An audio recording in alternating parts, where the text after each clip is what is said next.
কি বলেছেন যে ওরা কেউ বালি চোর, কয়লা চোর, চাকরি চোর, রেশন চোর, ওরা কেউ নয়। আসলে সবচেয়ে বড় চোর তো উনি।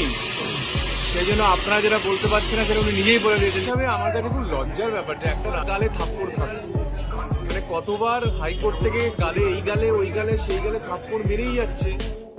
দেব শুধু গরু চোর না, গম থেকে শুরু করে কয়লা, গ্যাস সবকিছুই চুরি করেছে।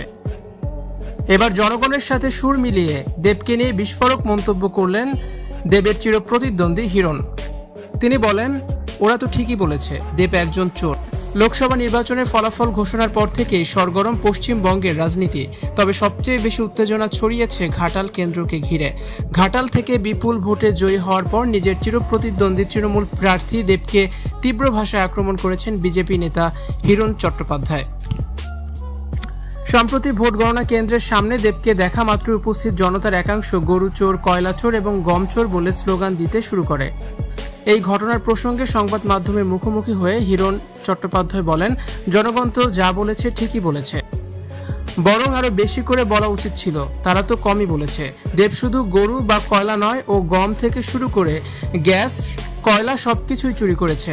হিরণ কেবল দেবের উপরেই ক্ষান্ত হননি, বরং পুরো তৃণমূল কংগ্রেসকে আক্রমণ করে বলেন, তৃণমূলের সবাই চোর, ওরা মানুষের সম্পদ লুট করে আজ এই অবস্থায় পৌঁছেছে। এর আগেও হিরণ দেবকে তোতলা এবং অশিক্ষিত বলে কটাক্ষ করেছিলেন, যা নিয়ে রাজনৈতিক মহলে ব্যাপক সমালোচনা হয়েছে। এবারের বিধানসভা নির্বাচনে ঘাটাল থেকে বিপুল ভোটে জয় পেয়েছেন অভিনেতা হিরণ চ্যাটার্জি। জয়ী হওয়ার পরই দেবকে নিয়ে তিনি বিস্ফোরক মন্তব্য করলেন। দেবের পক্ষ থেকে এই চুরির অভিযোগ বা স্লোগান নিয়ে এখনো কোনো আনুষ্ঠানিক প্রতিক্রিয়া পাওয়া যায়নি। তবে রাজনৈতিক বিশ্লেষকদের মতে দুই তারকার এই ব্যক্তিগত ও রাজনৈতিক সংঘাত আগামী দিনে আরও তীব্র হওয়ার সম্ভাবনা রয়েছে। ভিউয়ার্স, এ বিষয়ে আপনাদের মতামত অবশ্যই কমেন্টস করে শেয়ার করে দিন। আর ভিডিওটি দেখার জন্য ধন্যবাদ।